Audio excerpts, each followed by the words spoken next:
Hi, Marshy here. Now I've done a few fishing shows in the past myself, and I know how hard it can be, setting it all up and all that TV stuff. But what you're about to see is two people, a camera and a huge sense of adventure and spirit.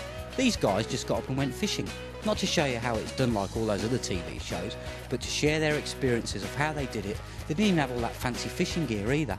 They just were normal people doing it on their own. They asked local advice and left all those normal things in that you and I know what happens on a fishing trip. So sit back, relax, and let's see some fish out of water.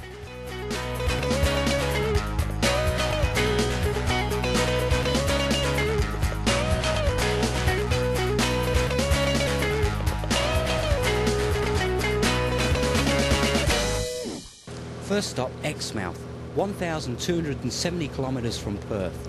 Located on the northwest cape, this place has excellent fishing all the time, due to it being the closest point in Australia to the continental shelf.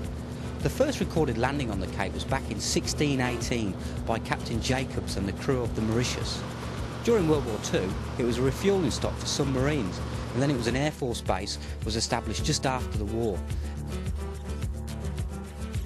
But fishing was the topic for today, so off to put some fuel in the boat, making sure not to put it in one of the rod holders like a friend of mine did, and he put 60 litres on the deck before realising and closed the petrol station down for an hour.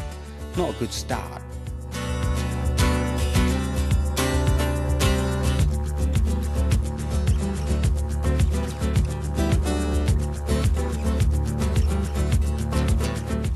Putting the boat in the water can be a bit tricky if you haven't launched off the beach before. Just make sure the swell isn't too big, as your boat becomes very heavy and has a mind of its own, but today it was fine. So, with all the gear on board and off to do some bommy bashing. Now, that's not when you find an old bomb site and fish over it. It's simply a reef or rocks that come up from the bottom. It's a bit like a nightclub for fish, you know, boys meet the girls and all that stuff.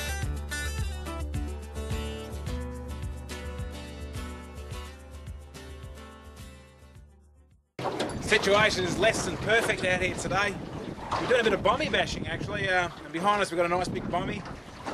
And what we try and do is we're going to try and lure the fish off the bommy. We do that with just a small weight on a running sinker, and a good sized leader, it's about 60 £.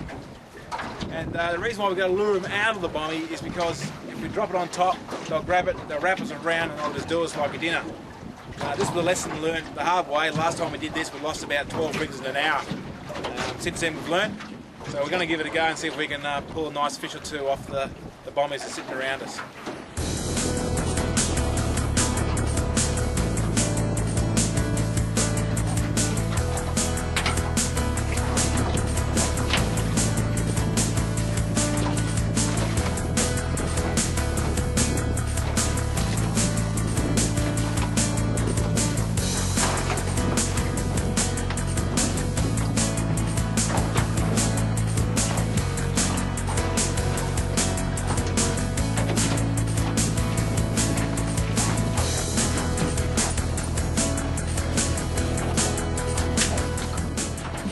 Using a big hook so we can try and get a big fish. There's lots of little bites there.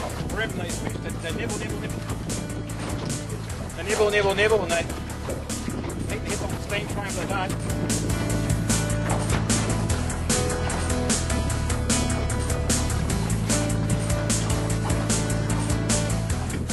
Catching these fish is like catching a swan with a brim. It's nibble, nibble, let them run a bit, and hopefully hook up. In the meanwhile, I'll get a lot of bait off it. That's fishing.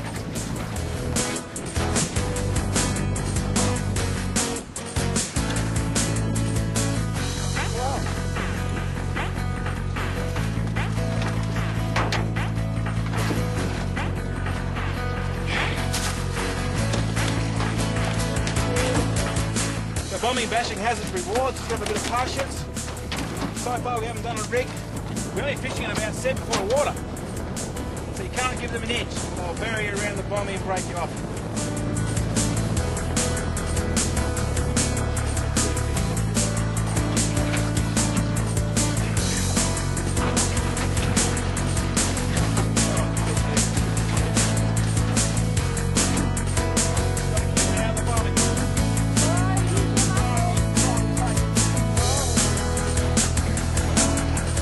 Lots of rocket.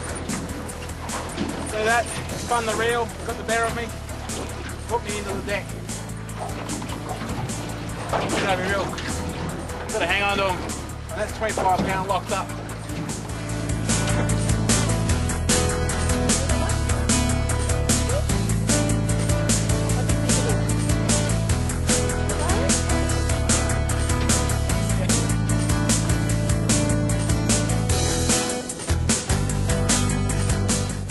Persevere and bommy fish, and that's what you get. But sensational, and we're out of tucker, so that'll be good for our bucket.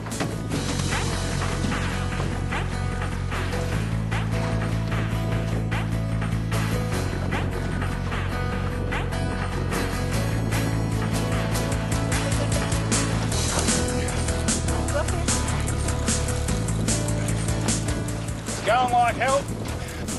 Weather's getting worse.